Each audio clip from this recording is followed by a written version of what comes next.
त्याने कळलं नाही आपण मराठी हे म्हणतो ना हिरो, खेळाडूंना हिरो बनवणार आहे म्हणजे आत्माराम मोरे. नमस्कार, आपल्या सर्वांचं सहर्ष स्वागत. नुकतीच एक अत्यंत रंगलेली स्पर्धा संपली, ती म्हणजे क्रिकेटची. स्वर्गीय आत्माराम मोरे हे लोकसत्तेचे ज्येष्ठ क्रीडा पत्रकार होते. त्यांच्या स्मरणार्थ त्यांचे चिरंजीव अश्विनी कुमार मोरे बाबांच्या नावाने क्रीडा स्पर्धेचं आयोजन करत असतात. यावेळेला अंतर रुग्णालयीन स्पर्धेचं आयोजन करण्यात आलं होतं. हा अटीतटीचा सामना जे रुग्णालय आणि ब्रीच कँडी रुग्णालयामध्ये रंगला. 152 धावांचं लक्ष ब्रीच कँडी रुग्णालयाने जे रुग्णालयासमोर ठेवलं होतं, ते त्यांनी लीलाया पार केलं. जो सहज सोपा होणारा विजय शेवटी अवघड होऊन बसला आणि शेवटच्या चेंडूवरती चौकार मिळवत हा सामना जे रुग्णालयाने मोठ्या दिमाखात जिंकला. आपल्यासोबत आहेत या सामन्यात प्रमुख पाहुणे म्हणून लाभलेले विकी गोरक्ष यांचा एक काळ होता, एक कारकीर्द होती. शरीर शॉफ्ट म्हणजे बॉडी बिल्डिंग स्पर्धेमध्ये त्यांचं एक नाव होतं. ते आज या स्पर्धेला पारितोषिक वितरण समारंभासाठी प्रमुख पाहुणे म्हणून लाभलेत. त्यांनी नेमका खेळाडूंचं अभिनंदन करताना कसं कौतुक केलं आणि भविष्यात खेळाडूंसाठी त्यांच्याकडून काय मार्गदर्शन असेल, आपण हे त्यांच्याकडून जाणून घेतोय. सर नमस्कार, आपलं स्वागत आहे. आजचा अटीतटीचा सामना आपण पाहिलात. सामन्यामध्ये शेवटच्या ओव्हरमध्ये मोठी रंगत आली. जे रुग्णालय तो सामना जिंकला आणि बक्षीस समारंभामध्ये तुम्ही विशेष म्हणून त्या मुलाचं कौतुक केलं ज्याने 50 रन केले. अक्षय सावंत पोटात दुखायला लागलं म्हणून रिटायर्ड हर्ट झाला. तुम्ही त्याला नेमकं मगाशी काय म्हणालात ते सांगा आणि शरीराची ठेवण आणि काळजी घेण्यासाठी काय करायला पाहिजे हे तुम्ही त्यांना सांगितलं तेही सांगा. काय आहे की काय त्या मुलाचं नाव काय होतं त्या अक्षय छान, त्याची पर्सनॅलिटी पण छान आहे, त्याची व्यायाम करतोय. त्याला मी एक ॲडवाईस दिला की त्याला मी आधी विचारलं की तू बॉडी बिल्डिंग कॉम्पिटिशनमध्ये भाग घेतोस का, तर तो म्हणाला घेतो म्हणून. मग त्याला मी एक अतिशय महत्त्वाचा सल्ला दिला, अतिशय महत्त्वाचा प्रत्येकासाठी तो आहे की आयुष्यात कधीही स्टिरॉइड घेऊ नकोस. स्टिरॉइड घेणारी मुलं आता आपली पिढी बर्बाद होत चाललेली आहे. स्टिरॉइड घेतल्याशिवाय स्पर्धेत जिंकता येत नाही. जिंकणारी मुलं 3 असतात, पहिला दुसरा तिसरा. बाकीचे आपले स्टिरॉइड घेऊन आपली बॉडीची वाट लाव, म्हणजे आता शब्द मला आठवत नाही, म्हणून वाट लावतात.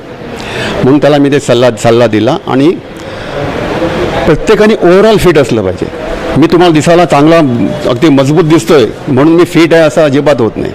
प्रत्येक बॉडी बिल्डर हा फिट असतो असं नाही, तो दिसायला चांगला असतो. म्हणून प्रत्येकाने इतर एक्सरसाइज केले पाहिजेत. फंक्शनल एक्सरसाइज म्हणजे काय असतात, त्याला मी सांगितलं की फंक्शनल एक्सरसाइज म्हणजे कॅलेस्थेनिक.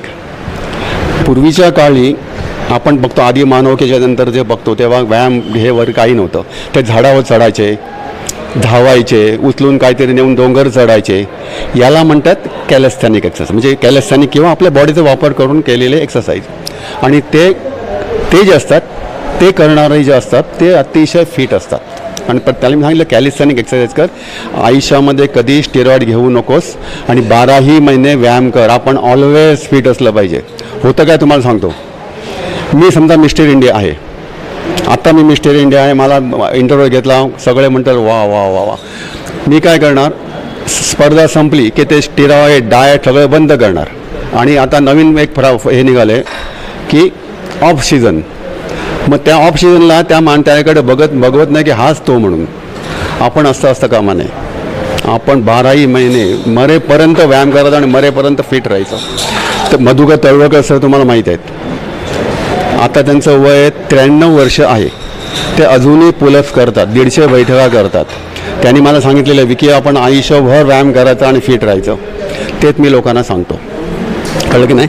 तर प्रत्येकाने व्यायाम केला पाहिजे आणि फिट राहिलं पाहिजे, पण रेग्युलर. आणि आपण ऑलवेज ॲक्टिव्ह राहिलं पाहिजे. जास्ती तुम्हाला वेळ घेत नव्हतो, 1 मिनिटात सांगतो की दाराची बेल वाजली की आपण लोकांना मुलाला सांगतो, कोणाला सांगतो की कोण आले बघ, आपण उठत नाही. ग्लास ठेवायला दुसऱ्याला सांगतो त्याचा ग्लास ठेवून दे. या ज्या ॲक्टिव्हिटी आहेत ना आयुष्यातल्या फार महत्त्वाच्या असतात. एवढंच मला सांगायचं होतं. हां, फार महत्त्वाचा प्रश्न विचारलात. ज्यांच्या नावाचं प्रतिष्ठान आहे आत्माराम मोरे, ते खेळामध्ये त्यांनी ते किती खेळले मला माहीत नाही, पण खेळाडूंना त्यांनी इतकी प्रसिद्धी दिली की त्यांचा इतका उत्साह वाढला की खेळाडूंना त्यांनी स्टार बनवलं. त्यातलं मी पण एक आहे. मी स्टार आहे की नाही मला माहीत नाही, पण त्यांनी मला प्रचंड प्रसिद्धी दिली आणि मी त्यांच्याकडे हक्काने जायचो. कोणताही पुरस्कार मिळाला की त्यांच्याकडे मी हक्काने जायचो आणि दुसऱ्या दिवशी ते त्यांच्या शब्दामध्ये माझा गौरव करायचे. असे हजारो तरुणांची, खेळाडूंचा त्यांनी अतिशय प्रसिद्धी दिली आणि त्यांना एक मार्ग दाखवला. त्यांना एक नाही, आपण हे म्हणतो ना हिरो, खेळाडूंना हिरो बनवणारे म्हणजे आत्माराम मोरे आणि कबड्डीला प्रतिष्ठा देणारे आत्माराम मोरे. त्यांच्या या प्रतिष्ठानाच्या वतीने आयोजित केलेल्या क्रीडा स्पर्धा, क्रिकेट टुर्नामेंटला येऊन मला अतिशय समाधान वाटलं.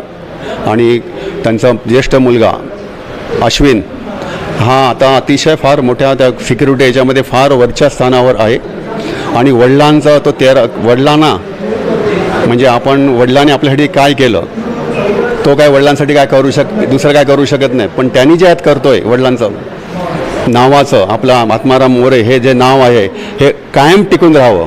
कारण काळाच्या ओघामध्ये सगळी नावं विसरतात, तर ते त्यांनी एक वसा घेतलेला आहे. त्याला माझ्या शुभेच्छा आणि धन्यवाद.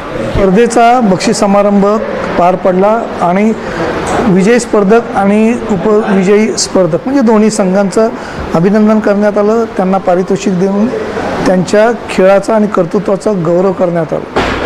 अशा स्पर्धा पुन्हा आपल्याला पाहायला मिळतंच. शिवाजी पार्क येथून महाराष्ट्र समाचारकर्ता दिनेश मराठे, मुंबई. धन्यवाद.